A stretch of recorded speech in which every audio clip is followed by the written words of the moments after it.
Deus abençoe você. Eu quero fazer uma oração contigo e quero tentar continuar essa manhã com aquilo que a gente preparou para esse dia. Então baixe sua cabeça comigo. Quero fazer uma oração ao Senhor. Pai, muito obrigado. Obrigado por mais um ano de vida, mas acima de tudo, obrigado pelo teu amor depositado em mim. Obrigado pela tua graça depositada, pois assim eu posso amar a tua igreja, o teu corpo, e assim eu posso ser gracioso para com o teu corpo. Eis aqui os teus filhos, Senhor.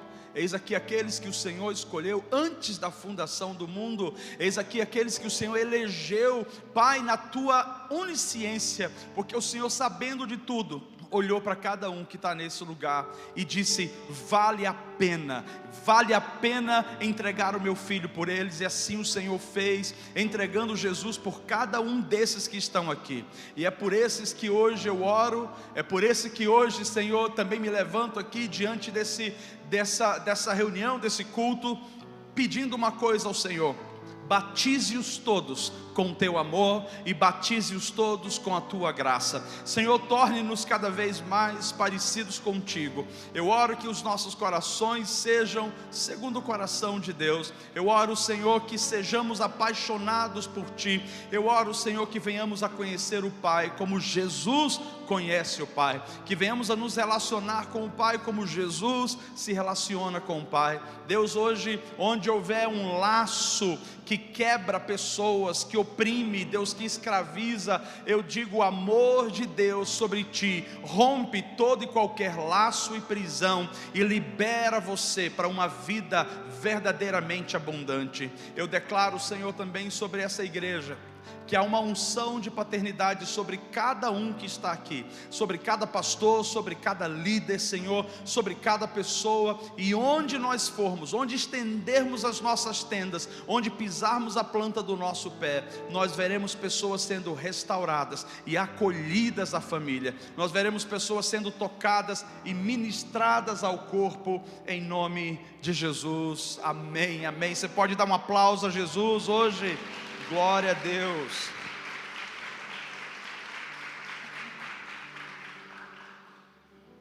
Aleluia, aleluia. Estamos prontos então para a gente começar esse dia com aquilo que Deus separou para nós, sim ou não? Que bom que você está animado para isso, porque eu também estou extremamente animado para passar aquilo que o Senhor tem passado para nós, aquilo que Deus tem pedido para nós. E essa manhã é uma manhã especial, primeiro porque a gente vai falar sobre um tema, e eu quero falar para vocês abertamente. Nós vamos falar sobre um tema que é essencial. Esse tema é o tema essencial, porque foi isso que Jesus fez. Mas eu também quero falar para você: nós não somos bons para fazer o discipulado que Jesus fez. Por isso nós estamos estudando, jejuando, pedindo graça do Senhor, para que o Senhor nos ensine a fazer como Ele faz, porque afinal de contas, Ele nos deixou uma missão, e Ele disse: façam discípulos de todas as nações, façam discípulos de todos os povos. E eu preciso reconhecer, Espírito Santo, como se faz discípulo? Espírito Santo, como que é o verdadeiro discipulado? Hoje de manhã, ouvindo Davi, ontem o Davi, hoje ele falou novas coisas. Ontem ele passou uns 20 a 25 minutos falando e trazendo tanta coisa para mim, profetizando e falando o que ele vê, e eu fiquei tão impactado que eu não sabia nem o que falar. Eu falei: filho, eu não tenho palavras, eu só posso abraçar você.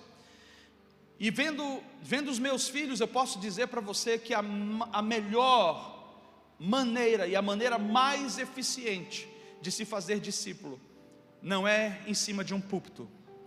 Nós não mudamos uma vida daqui de cima. A melhor maneira de se fazer discípulos não é reunindo necessariamente numa comunhão, numa festa. Isso é importante, mas essa não é a maneira que Jesus de fato fez. A melhor maneira de fazer discípulos é a gente aprendendo a viver como família, porque no dia a dia eles vão ouvir o que a gente fala, mas eles vão aprender e reproduzir com aquilo que a gente faz. O exemplo é o melhor discipulado.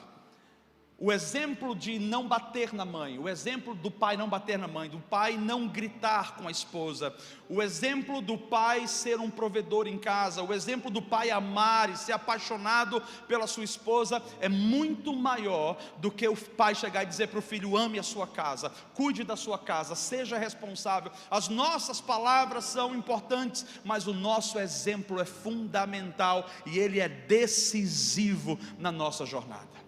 A pergunta é se nós de fato estamos dispostos hoje a dizer: Senhor, ensina-me a como discipular, porque passamos por um outro caminho, um caminho onde nós não somos perfeitos, o caminho onde a gente desliza. E aí, obviamente, comparando com a vida de Jesus, o que a gente vê? Que Jesus era perfeito, ele não tropeçava nas palavras como a gente tropeça. Às vezes a gente quer falar uma coisa, a nossa cabeça quer que a gente fale aquilo, mas a nossa boca fala outra coisa. Às vezes o nosso tom de voz, aqui dentro a gente sabe que tem um jeito melhor, mas o nosso tom de voz que sai não é o melhor. Jesus não feria pessoas, e nós, por não sermos perfeitos, nós ferimos. Jesus não magoava ninguém, mas nós, por não sermos perfeitos, terminamos magoando pessoas. E a pergunta é: como que a gente consegue então fazer o discipulado que Jesus fez? Entendendo que Ele não espera nem exige de nenhum de nós que sejamos perfeitos, no sentido de que nunca vamos errar, porque essa exigência é impossível. É impossível porque nós tropeçamos em palavras, nós tropeçamos em pensamentos e nós tropeçamos em ações. Então, como que a gente pode resolver essa questão de fato? A melhor maneira é aprendendo o que Jesus ensinou. Quando ele fala sobre amar, está subentendido que no amor há perdão, no amor há misericórdia e no amor há graça. Vou repetir: quando ele falou ame a todos, ame a Deus em primeiro lugar e ame ao seu próximo como a si mesmo, estava subentendido, estava incluso ali: perdoe, seja misericordioso, seja gracioso. E essa é a melhor maneira. Porque muitas vezes quando nós erramos em casa, nós precisamos aprender a pedir perdão. Quando a gente tropeça em palavras, a gente pode pedir perdão. O perdão, ele é essencial para uma vida saudável. Eu lembro que a própria Sarinha, nossa filhinha, um dia desse eu falei algo e ela entendeu de um jeito que não era o que eu queria falar. E ela na hora fechou o rosto, baixou a cabeça e saiu.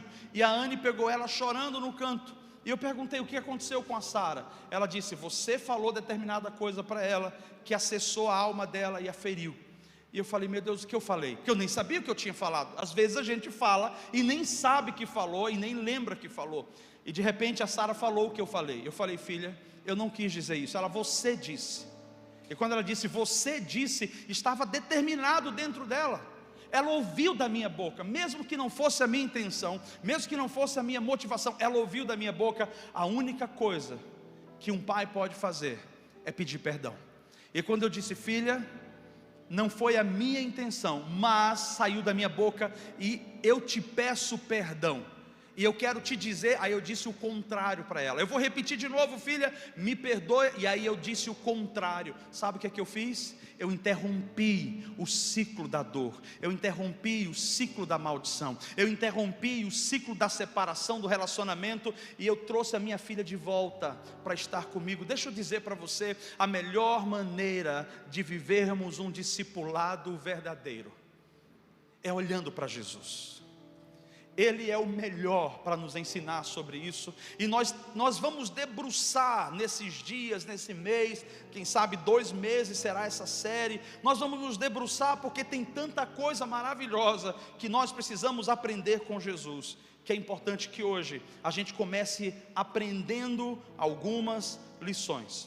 E eu quero trazer para vocês aqui, antes de trazer alguns pontos, ainda não, eu quero mostrar para vocês que em João capítulo 15, nós estamos dentro de um contexto onde Jesus está falando para os discípulos, e Ele está dizendo para os discípulos a importância de serem frutíferos. Ele está dizendo para os discípulos que é importante que eles frutifiquem, que eles sejam bons no que eles fazem, que eles gerem boas obras. E aí Ele começa a falar sobre os frutos. E ao ponto que ele chega no versículo 15, e ele diz: já não os chamo de servos, porque o servo não sabe o que o seu senhor faz.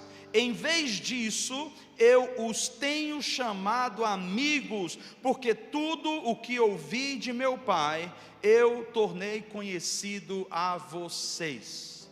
Eu dei a vocês a conhecer o coração do meu Pai. E esse contexto que Jesus estava trabalhando com os discípulos era um ensinamento, um composto de ensinamento sobre discipulado. E eu quero hoje, nessa mensagem, na verdade é uma mensagem introdutória e explicativa sobre o que vai estar acontecendo daqui para frente. Mas olha só, quando ele coloca dois termos, servos ou escravos e amigos, significa que os discípulos em algum momento não estavam vivendo como amigos. Quem são os seus amigos? Quem são os seus amigos? Jesus tinha um grupo de amigos, e aí ele chama os amigos para o lado dele, mas os discípulos nem sempre foram amigos. Eles antes viviam e agiam como servos, desconfiados, se sentindo inferiores, sem ver em si capacidade. Mas a amizade de Jesus em relação àqueles homens fez aqueles homens olharem para si de uma maneira diferente, porque quando Jesus se colocou para levantar esses discípulos, ele disse: eu vou mudar a vida de vocês, porque só alguém transformado pode transformar outra pessoa, só uma pessoa regenerada pode regenerar uma outra pessoa. Então a grande obra de Jesus não era dizer: eu preciso de amigos porque eu sou solitário, eu preciso de amigo porque eu estou carente. Não, a grande obra de Jesus era: eu quero gerar amigos para restaurar a vida deles, eu quero gerar amigos para poder dar um rumo e dar um futuro para eles. Só que esse capítulo 15, ele é acompanhado obviamente de um contexto desde o 13 e o 14, que fala de momentos turbulentos na vida de Jesus, fala de momentos difíceis na vida de Jesus. Primeiro, Jesus estava anunciando: eu estou indo para o Pai, eu vou voltar para o Pai.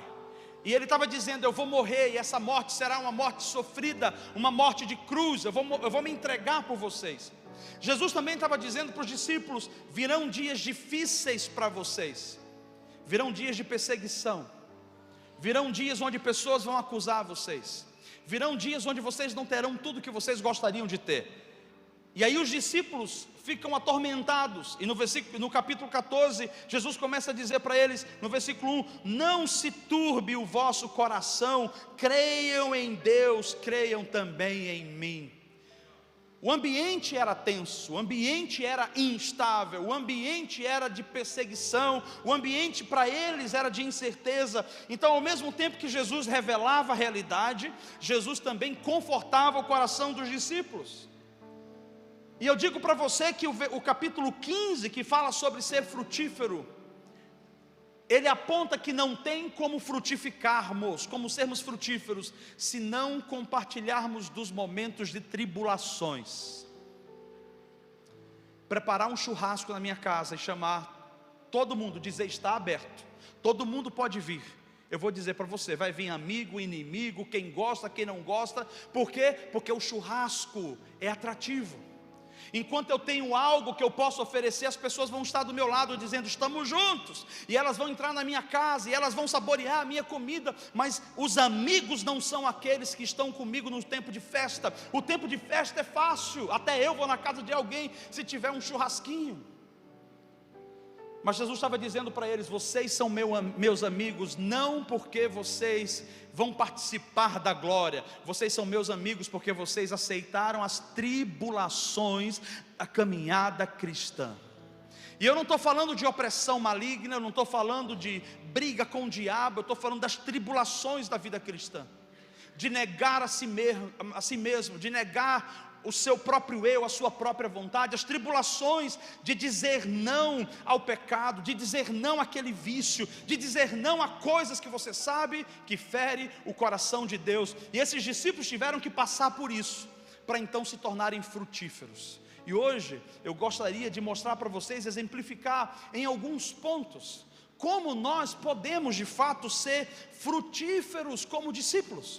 Como nós podemos de fato ser um discípulo de Jesus e começar não apenas a olhar para nós, mas olhar também para o nosso propósito de vida, que também é fazer discípulos. Então nossa série é Ser e Fazer Discípulo. E hoje eu quero intitular essa reflexão aqui, o discípulo. E quero ler para você mais um texto que está em Colossenses 1, do 27 ao 28. Eu quero que você leia comigo. Colossenses 1, do 27 ao 28, e diz assim: a eles quis Deus dar a conhecer entre os gentios a gloriosa riqueza deste mistério, que é Cristo em vós, a esperança da glória. Fala comigo: Cristo em vós, a esperança da glória.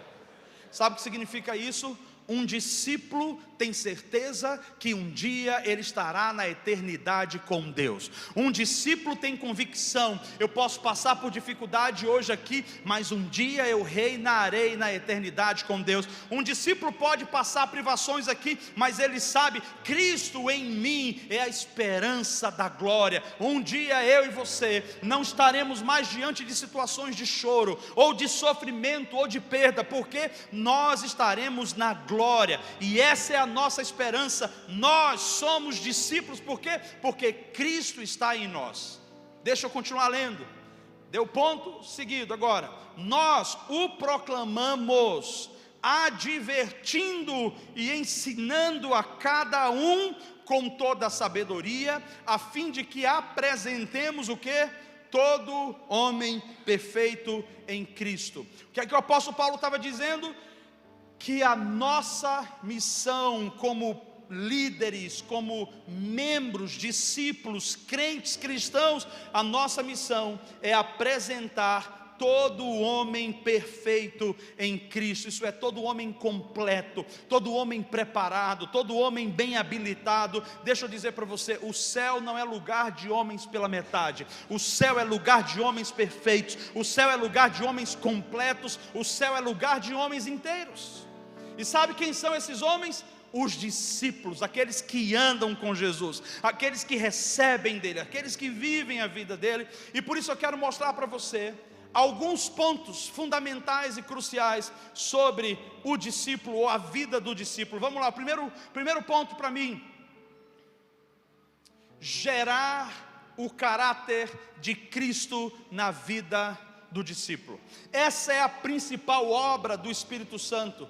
É isso que significa discipular, na verdade. Quando nós pensamos sobre discipulado, eu quero que você tenha essa definição clara. O que é o discipulado? É gerar o caráter de Cristo na vida do discípulo. É tornar a pessoa semelhante a Jesus. É fazer com que as pessoas que caminhem conosco, elas falem como Jesus, elas pensem como Jesus, elas reflitam Jesus em tudo. A pergunta é: se discipular é gerar o caráter de Cristo na vida do discípulo, o que é caráter? Vamos começar com caráter. Como que é o seu caráter? Você tem um bom caráter ou um mau caráter? Puxa, pastor, pegou pesado. Pergunta que a gente precisa avaliar. O caráter é o conjunto de qualidades ou defeitos que vai definir o estilo de vida de uma pessoa. Aquilo que você aprendeu, aquilo que você viveu no contexto da sua vida, da sua família, da sua história. As lições, sejam boas ou ruins, elas vão gerar influências. Essas influências podem ser negativas ou essas influências podem ser positivas. As influências positivas estão em cima de valores positivos. E esses valores positivos, eles geram o que a gente chama de um bom caráter. Como, por exemplo, uma pessoa de uma boa índole, que não passa ninguém para trás. Uma pessoa de uma boa índole, que não fala de ninguém, que não fofoca, que não mente. Nós estamos falando de um bom caráter.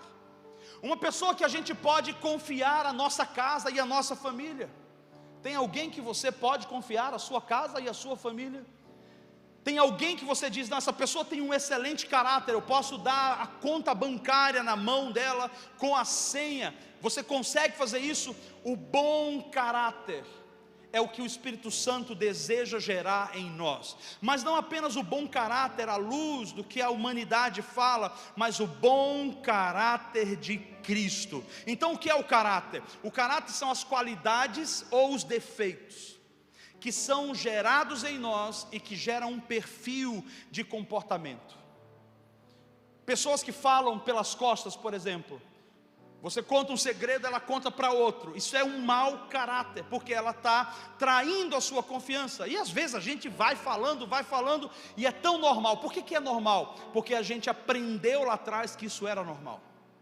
Uma das maiores crises no discipulado que nós vemos dentro das igrejas, é que muitas vezes pessoas que não têm a capacidade de refrear a sua própria língua, elas ouvem coisas de outras pessoas e elas passam à frente, e aí a gente começa a ver um monte de confusão, a gente começa a ver um monte de gente perdida e caída. Pastor, mas aí como que a gente vai confiar? O nosso papel não é medir ou regular as pessoas, o nosso papel é acreditar que é sempre bom ser transparente, e se alguém colocou meu segredo para frente, eu não tenho mais um problema, porque aquele segredo foi resolvido. É por isso que pessoas livres, elas resolvem os seus problemas. E se alguém falou, por exemplo, olha, no passado você era uma prostituta, eu não sabia que você era uma prostituta. Pois é, eu era uma prostituta, mas hoje eu sou uma serva de Deus. Ah, você bebia muito. Sim, eu bebia muito, mas hoje eu não bebo mais. O caráter de Cristo nos eleva para um lugar ou para um patamar onde nós não temos mais a influência da velha vida. E é por isso que esse caráter é um bom caráter. Como que esse caráter pode ser formado em nós? E talvez esse seja um ponto que nós como igreja precisamos observar. Esse caráter, ele vai sendo gerado através das experiências vividas. Alguns de vocês passaram por situações muito difíceis. Alguns de vocês já passaram por traições. Alguns de vocês já passaram por injustiças. Alguns de vocês passaram por dores. Você precisa ponderar, não à luz do que fizeram com você, mas você precisa ponderar à luz do que a palavra fala sobre você. Porque as experiências ruins, elas podem gerar em você um mau caráter. Como assim? Por exemplo, essa pessoa não me ama, eu também não vou amar. Essa pessoa me odeia, eu também a odeio. Mas o caráter de Cristo diz que a gente deve amar a todos. O caráter de Cristo diz que a gente deve ser generoso com todos. O caráter de Cristo diz que a gente deve perdoar a todos. Então, como que esse caráter é formado em mim? Através das experiências vividas. E é aí onde nós aqui como igreja somos abençoados. A igreja, o corpo como um todo, é um lugar de bênção. Por que é um lugar de bênção?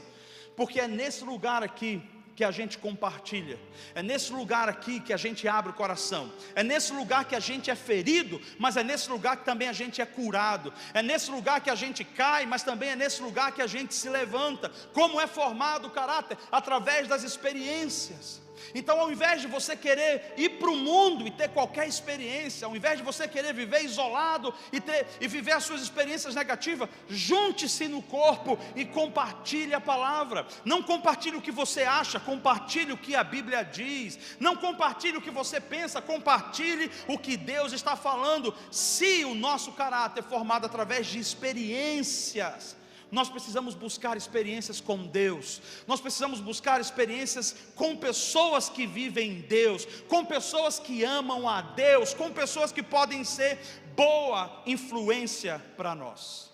Nesse primeiro slide eu quero deixar claro para você: discipular é gerar o caráter de Cristo na vida do discípulo, e gerar o caráter de Cristo é uma responsabilidade. Não posso ser um pastor apenas para poder gerar o caráter de Cristo em alguém. Eu preciso ser um cristão nascido de novo. Todo cristão nascido de novo precisa viver o testemunho de Cristo, precisa viver o testemunho de Jesus e precisa amar de fato, precisa estar apto a ensinar a palavra, precisa estar apto a corrigir a pessoa. Não é pastores apenas ou líderes, todos nós, gerar o caráter de Cristo na vida do discípulo. O próximo slide nos mostra algo, que discipular também é desenvolver alguém da imaturidade para a maturidade espiritual. Nós temos falado muito sobre desenvolvimento, e eu creio que a gente precisa ainda diluir bastante isso, mas eu gostaria de explicar para vocês. O discipulado, ele precisa amadurecer as pessoas. O discipulado que apreende ou prende as pessoas no lugar que ela está, é um discipulado doentio. Eu lembro, e aí talvez alguns não viveram essa época, né, o que estava acontecendo, mas a época dos anos 2000, mais ou menos ano 2000 a 2004, houve um grande boom no Brasil, uma ênfase muito grande ao discipulado. E aí muitas pessoas começaram a ir para a Colômbia, buscar na Colômbia o que estava acontecendo, o modelo de discipulado. A igreja estava crescendo assustadoramente. Para você ter noção, os cultos não cabiam mais, era tipo 5, 6, 7 cultos, num lugar para 4, 5 mil pessoas. Você imaginou um culto desse num dia? 4 mil pessoas entra, sai, segundo culto, e fazer 5, 6 cultos desse? Imagina o pessoal da diaconia, como que não era, hein? O pessoal do louvor. Era muito trabalho, era uma correria incrível. E as pessoas começaram a entrar no discipulado como um método, e não o que Jesus fazia. Jesus vivia a vida, e não era um método. Mas espera aí, se não tem um método, como que é? E essa é a graça de tudo. Eu não tenho um método para ser pai. Eu não tenho um método para cuidar da minha família. Eu tenho valores e princípios. Os meus valores e princípios, eles vão me nortear como ajudar os meus filhos, como responder em algum momento, como ajudar a minha esposa, como ser um bom marido. São os meus princípios e valores. O que é a regra? A regra é apenas um objetivo que as pessoas fazem, independente se elas estão certas nas motivações ou não. Eu lembro de um jovem que uma vez chegou aqui para mim, e ele saiu, e eu acho que ele aprontou alguma coisa e foi descoberto. Alguém falou para mim, eu falei: cara, como é que você faz um negócio desse? E ele olhou para mim e falou assim: pastor, que horas me pegaram lá fora? Eu falei: eu acho que era umas 6:30 mais ou menos. Que dia? Eu acho que era uma terça-feira. Ele falou: 6:30, terça-feira, eu estava fora daqui. Eu falei: pastor, a minha vida ministerial é uma coisa, a minha vida lá fora, social, é outra coisa. Eu falei: você não tem juízo não, menino? Ele olhou assim para mim: pastor, qual o problema disso? Eu falei: eu não estou acreditando. Ele falou: mas se eu estou lá fora, e eu quero fazer o que eu quero fazer, beijar qualquer pessoa, eu não estou envergonhando a igreja. Sabe o que significa isso? Pessoas que vivem por regras, por métodos, não conseguem viver princípios, não conseguem viver a essência. Então todo esse discipulado que a gente começou a ouvir na década dos anos 2000, gerou muito problema. Eu não estou falando mal, porque os irmãos aprenderam, e a gente nem sabe direito ainda, então vamos resolver o nosso problema. A questão é que teve muito problema, e um dos principais problemas foi a opressão. Sabe o que significa opressão? Colocar a pessoa num lugar onde ela é controlada. Alguém aqui gosta de controle? Alguém aqui gosta de marido controlador? Você nem deve ter marido controlador, né? Porque você vai pedir para levantar a mão, o marido levanta para tu ver, enfim. Alguém gosta de uma esposa controladora? Não, deve ser horrível ter uma esposa controladora, não deve ser fácil. Ninguém gosta de controle. Mas para poder a gente manter o negócio crescendo, e bem rápido, a melhor maneira, vamos fazer uma regra, vamos montar um método. O método não é problema, desde que o método não esteja acima dos valores, acima dos princípios.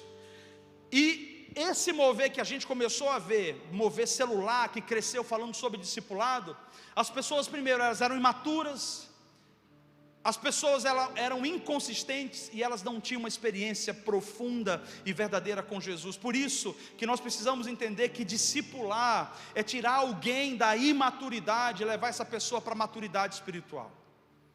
Como você seria se eu te chamasse para expulsar um demônio? Vamos ali expulsar um demônio. O demônio do Brasil ainda é meio fraco, porque o pessoal fala e ele bota a mão para trás e sai. Vai os demônios que eu vi na África. Demônio na África, meu irmão, eles mudam a fisionomia das pessoas. O rosto normal ficava quadrado, ficava triangular. A barriga parece que tinha uma cobra dentro se movendo assim. Inchava, desinchava. os demônios africanos era um negócio terrível, o nível de ritual que eles têm.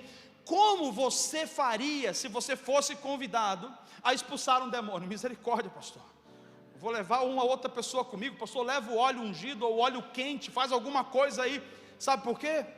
Porque às vezes nós estamos num lugar onde nós deveríamos ter maturidade para entender: o diabo não pode ir contra nós, o diabo não tem poder contra a minha casa, e que se ele ficar endemoniado na minha frente, não é a pessoa, é o diabo. Então eu coloco a mão, eu expulso e eu mando para longe, nunca mais você volte aqui. Isso é maturidade. Essa maturidade é quando o indivíduo sabe: eu sei quem eu sou e eu sei a autoridade que está sobre mim. Por isso, discipular é desenvolver alguém da imaturidade para a maturidade espiritual. Próximo slide eu quero mostrar para você aqui, para explicar também, é que Jesus fez esse processo, mas Ele não fez com todo mundo, porque não dava para fazer com todo mundo.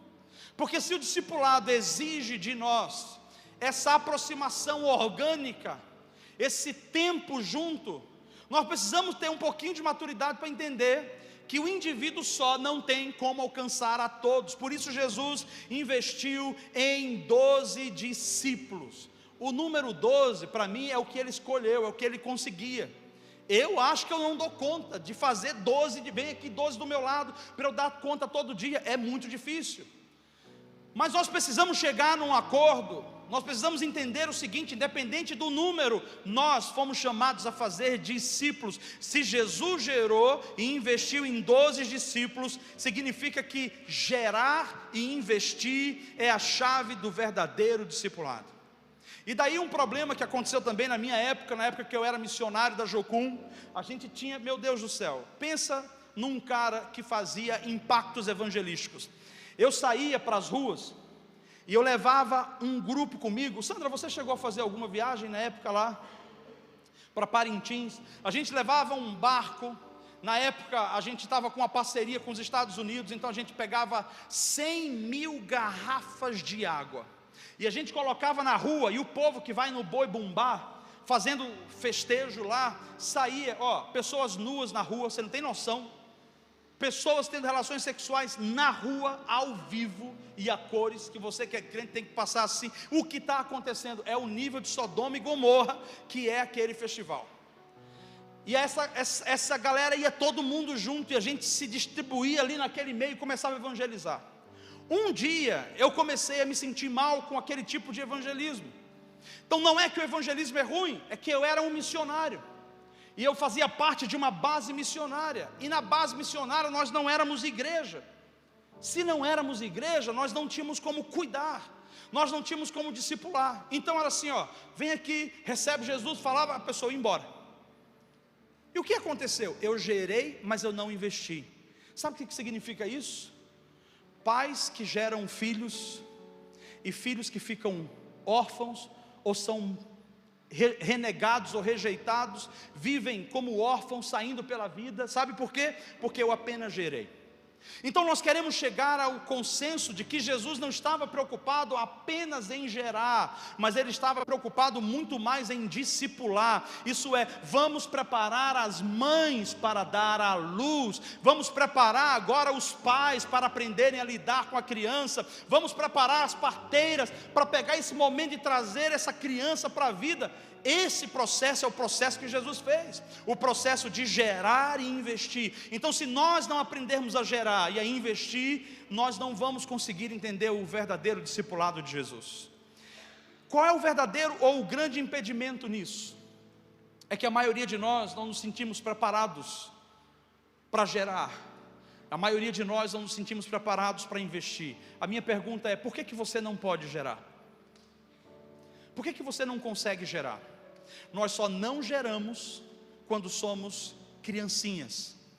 Por exemplo, a Sara não tem condições de gerar uma vida, mas ela é preparada para gerar uma vida. Ela tem os órgãos de gerar uma vida.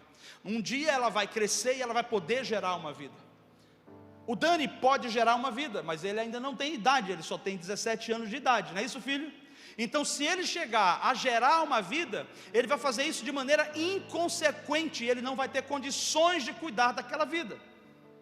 Por isso o nosso alvo tem que ser equilibrado entre gerar novas vidas, mas ter preparado em casa as mães e os pais para discipularem, para ajudarem, para investirem nessas vidas.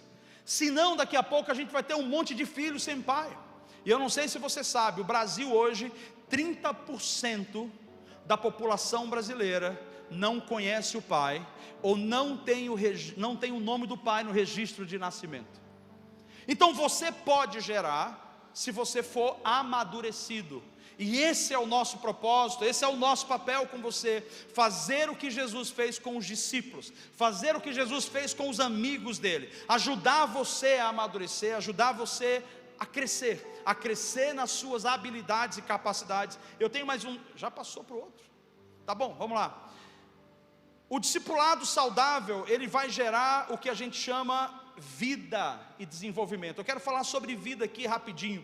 O discipulado saudável, sim, ele vai ser orgânico. A gente vai aprender a viver juntos. A gente vai precisar aprender a ser saudável. Eu quero falar sobre isso, porque uma vez eu recebi uma ligação de um rapaz de fora, não é de Londrina, e ele falou assim: eu te vi pregando num evento, e eu falei comigo, Deus, eu quero aquele cara como meu discipulador. E eu não sabia, porque ele só falou com Deus, não falou comigo, e Deus também não me avisou. E eu voltei para Londrina. E um dia eu recebo a mensagem desse rapaz, eu acho que foi por Instagram ou Facebook na época, dizendo: você feriu meu coração. Eu digo: meu Deus, veja, como que eu feri teu coração? Você feriu meu coração, porque você não foi o que eu pedi para Deus para você ser. E eu falei: o que você pediu? Eu precisava de um pai espiritual naquela época. Mas eu disse: eu nunca te prometi. Mas você pregou sobre paternidade na igreja. Eu falei: não, preguei sobre o que a palavra fala, mas eu nunca te prometi ser o teu pai espiritual. E ele falou assim: você arruinou a minha vida está aos bagaços. A única coisa que eu falei para ele foi: querido, eu te peço perdão se eu comuniquei errado, mas eu não tenho como ser o teu pai espiritual estando longe de você. Na nossa jornada, a gente vai ter que entender o seguinte, que o discipulado orgânico, a melhor maneira é a gente conseguir, com o tanto que a gente consegue, estando próximo. O orgânico quer dizer aqui, eu posso acompanhar pessoas fora, eu posso ajudar pessoas fora, mas o orgânico é o dia a dia, é aqui. E aí eu vou trazer para você um detalhe. Esse jovem não teve uma vida arruinada porque eu não fui o pai dele espiritual. Esse jovem teve uma vida arruinada porque provavelmente ele não ouviu conselhos dos pastores que estavam perto dele, porque provavelmente ele não se submeteu aos líderes que estavam caminhando com ele. E com isso eu digo, discipulado não é sobre o que eu recebo apenas, discipulado é sobre a responsabilidade que é trazida para mim à medida que eu recebo conhecimento. Discipulado não é só sobre o que eu recebo, discipulado é sobre aquilo que eu devo responder à luz do que eu recebi. Eu não pude falar mais nada para esse jovem, a não ser pedir perdão para ele e dizer: querido, fica em paz, mas eu não posso ser o seu pai espiritual. Onde que eu quero gerar esse ponto de discipulado saudável? Ele gera vida. Porque para eu me relacionar com você, para receber de você, esperando que você me dê, a equação não bate. Porque na vida, para ser saudável, eu tenho que investir e eu tenho que ser investido. Eu tenho que dar e eu tenho que receber. Se só um lado dá, se só um lado investe, alguma coisa vai quebrar, não está certo. É o que a gente chama da dinâmica da reciprocidade. Eu preciso aprender que o discipulado saudável, ele é recíproco. Ele é recíproco como? Eu vou abrir mão do meu tempo para estar com você, abra mão do seu tempo para estar comigo. Eu vou abrir mão de um tempo que eu poderia estar fazendo qualquer outra coisa, mas eu quero estar com você. Reciprocidade. Mas acima de tudo, para ser saudável, eu preciso colocar e aplicar o meu coração a querer ser corrigido, a querer ser trabalhado, a querer ser moldado. Os discípulos antes de se tornarem amigos, eles tiveram que sofrer tribulações com Jesus. E essas tribulações não foram só as adversidades da vida. As maiores tribulações que esses homens viveram foram os conflitos internos. Os ímpetos. Pedro era impetuoso, independente. Eu vou fazer de qualquer jeito. Mas qual é o equilíbrio do discipulado da gente deixar a pessoa livre e ao mesmo tempo a pessoa não ser independente. Porque você pode chegar e conversar com quem está discipulando ou liderando você e ser sincero com ela, dizer: eu não dou conta disso, eu não consigo, eu não quero abrir mão desse pecado, me ajuda. Esse relacionamento é um relacionamento saudável, do que simplesmente: minha vida está tudo bem, está tudo ótimo, eu estou indo embora, eu estou correndo. Nós não estamos falando sobre controlar a vida de pessoas, nós estamos falando sobre desenvolver um modelo saudável de relacionamento. Eu não posso esperar que você esteja comigo se eu não estiver disposto a estar com você. E nós temos visto, à luz do que Jesus acabou de falar aqui, que a melhor maneira de desenvolver discípulos é caminhando com eles, é carregando eles juntos, é ajudando. E aí eu concluo dizendo: as nossas palavras podem ser bem elaboradas, mas o nosso exemplo, ele sempre vai ser mais frutífero. Eu quero orar por você e pedir que você seja frutífero. E por que nós estamos trazendo e apresentando isso para vocês? Porque nós estamos num mês onde nós estamos começando o ciclo, na verdade começou o mês passado, o ciclo de ser e fazer discípulo nas nossas MIs. E nós estamos reorganizando alguns pontos e organizando de tal maneira que o discipulado se torne prático, saudável no nosso meio. E para isso, nós só vamos poder ajudar você se você estiver envolvido numa microigreja. Por que eu preciso que você esteja envolvido numa microigreja? Porque o nosso modelo de discipulado vai começar a partir de uma microigreja. Pessoas que são comuns hoje, que acham que não tem tanta habilidade, às vezes você vai fazer um trabalho excepcional, despertando pessoas da imaturidade para a maturidade. Eu estou crendo que o Senhor falou para nós que nós devemos fazer discípulos. E nós não podemos estar nessa cidade simplesmente sentando domingo após domingo e a cidade continuando do mesmo jeito. Eu creio que nós temos uma responsabilidade com as famílias, uma responsabilidade com pessoas que a gente nem conhece. Quando nós começarmos a fazer discípulos, a partir daqui, nós vamos ver que a nossa influência, ou a nossa força, ou a nossa energia, vai começar a alcançar a cidade. Nós temos valores e princípios, e se nós aplicarmos isso na nossa vida no dia a dia, nós vamos alcançar a nossa cidade. Talvez nós não precisamos ir para a África, ou para os Estados Unidos, ou para a Europa, mas nós temos Londrina hoje, e eu creio que na sua rua, no seu bairro, Jesus conta com você como um discípulo, e é por isso que o papel da igreja é formar Jesus em você, é formar Cristo em você, é formar o caráter de Cristo em você. E eu gostaria de pedir para você: envolva-se com uma microigreja, e à medida que você se envolve, você vai crescendo. Amém? Vamos ficar de pé, eu quero orar com você. Essa semana em específico, se você não conhece nenhuma microigreja ainda, eu quero te convidar a fazer parte de uma que acontece às terças no Paniza, que acontece às quartas-feiras em alguns lugares da cidade. A gente vai estar colocando nas redes sociais onde você pode encontrar uma microigreja. E os adolescentes mudaram para terça também, né? As terças-feiras também com os adolescentes. Logo a gente vai estar abrindo em alguns lugares, organizando melhor, com o objetivo: formar Cristo em você. Lembrando que o céu não é para qualquer pessoa, o céu é para discípulos, e esse é o papel da igreja, formar discípulos. Amém? Dê a mão para quem está do seu lado, para uma ou duas pessoas no máximo aí, e nós vamos orar juntos agora. Eu quero fazer uma oração por você hoje. Pai, em nome de Jesus, crie em nós um coração segundo o coração de Jesus. Pai, em nome de Jesus, eu te peço que o Senhor nos faça discípulos de Jesus, que nós possamos ter fome e sede de querer ser igual a Ele.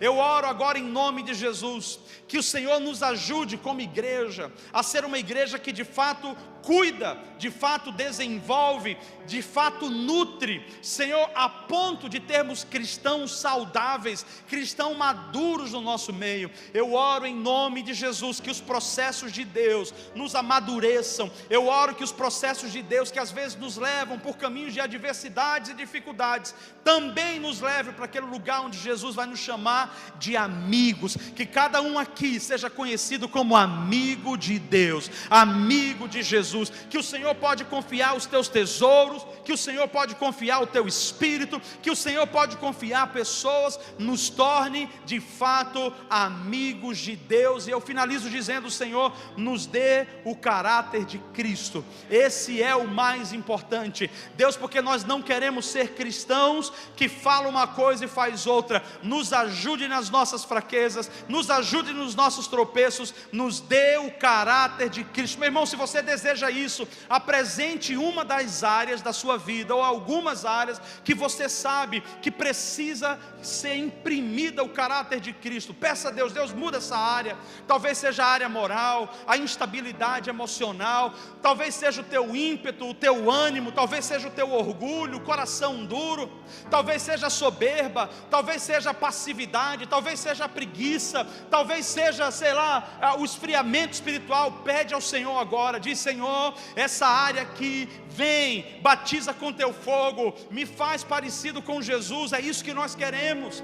Você vai chegar em casa quando você se parece com Jesus, e as pessoas vão olhar para você e vai dizer: a sua vida emana Jesus. Quando eu falo com você, eu vejo Jesus, eu ouço Jesus. Que não seja apenas palavras, mas que sejam atitudes, que seja vida. Pai, eu oro em nome de Jesus, batize-nos. Deus, não tem sermão no mundo que gere isso, só o Espírito Santo. Por isso, Senhor, derrama do teu Espírito Santo sobre a tua igreja. Por isso, Senhor, inunda a tua igreja com teu Santo Espírito, nos torne fortes e inabaláveis, Deus, representando bem o Evangelho e fazendo a missão que temos que fazer até que o Senhor volte. E quando o Senhor voltar, nos ajude, Senhor, a ter filhos e filhas espirituais, gerações e gerações que vão se apresentar diante do Senhor e vão dizer: eis-me aqui, Senhor, como teu servo. Um dia tal pessoa me alcançou, um dia tal pessoa me desenvolveu, um dia tal pessoa me gerou.